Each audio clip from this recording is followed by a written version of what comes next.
France is inducting Josephine Baker, Missouri-born cabaret dancer, French World War II spy and civil rights activist, into its pantheon, the first black woman honored in the final resting place of France's most revered luminaries on Tuesday, a coffin carrying soils from the US, France and Monaco, places where Baker made her mark, will be deposited inside the domed Pantheon monument overlooking the left bank of Paris.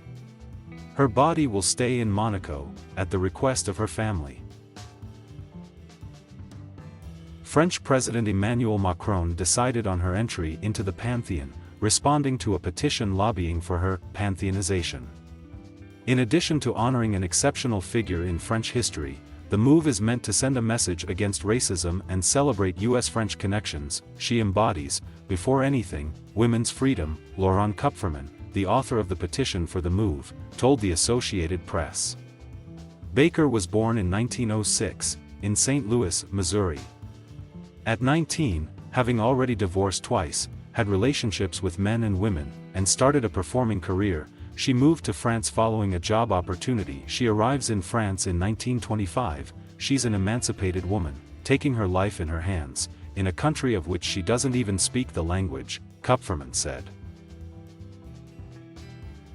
She met immediate success on the Theatre des Champs-Élysées stage, where she appeared topless and wearing a famed banana belt. Her show, embodying the colonial times' racist stereotypes about African women, caused both condemnation and celebration. She became a French citizen after her marriage in 1937 to industrialist Jean Lion, a Jewish man who later suffered from anti-Semitic laws of the collaborationist Vichy regime. In September 1939, as France and Britain declared war against Nazi Germany, Baker got in touch with the head of the French counterintelligence services.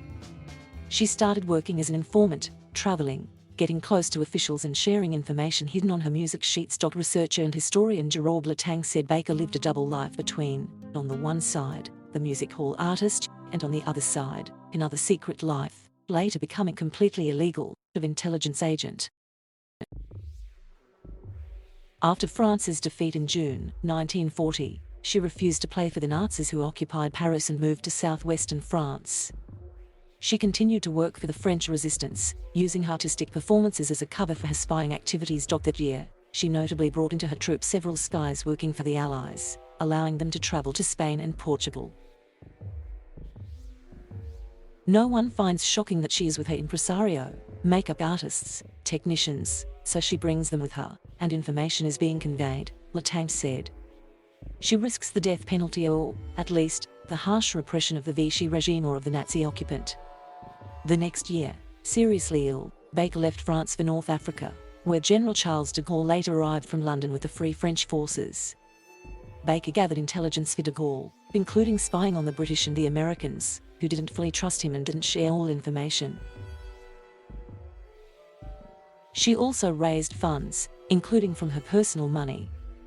It is estimated she brought the equivalent of €10 million to support the French resistance. In 1944, Baker joined a female group in the Air Force of the French Liberation Army as a second lieutenant. The group's logbook notably mentions a 1944 incident off the coast of Corsica, when Senegalese soldiers from colonial troops fighting in the French Liberation Army helped Baker out of the sea. After her plane had to make an emergency landing, they brought the shipwreck to the shores, on their large shoulders, Josephine Baker in the front, the logbook writes. Baker also organized concerts for soldiers and civilians near combat zones. After the defeat of the Nazis, she went to Germany to sing for former prisoners and deportees freed from the camps. Baker's involvement in politics was individual and atypical, said Benetta Jules Rosette, a leading scholar on Baker's life and a sociology professor at the University of California, San Diego. After the war, Baker got involved in anti-racist politics. She fought against American segregation during a 1951 performance tour of the US, causing her to be targeted by the FBI, labeled a communist and banned from her homeland for a decade.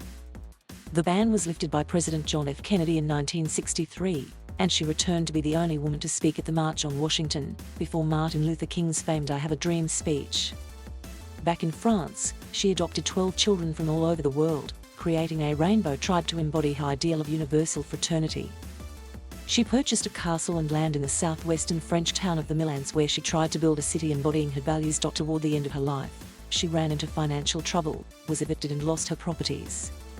She received support from Princess Grace of Monaco, who offered Baker a place for her and her children to live. She rebuilt her career, but in 1975, 4 days after the triumphant opening of a comeback tour, she fell into a coma and passed away from a brain hemorrhage. She was buried in Monaco. While Baker is widely appreciated in France, some critics of Macron question why he chose an American-born figure as the first black woman in the Pantheon, instead of someone who rose up against discrimination in France itself. The Pantheon, built at the end of the 18th century, honors 72 men and 5 women, including Baker. There are 2 other black figures in the mausoleum, Paulus Resistor Felix Abu and famed writer Alexandre Dumas. Thank you for watching. Please subscribe.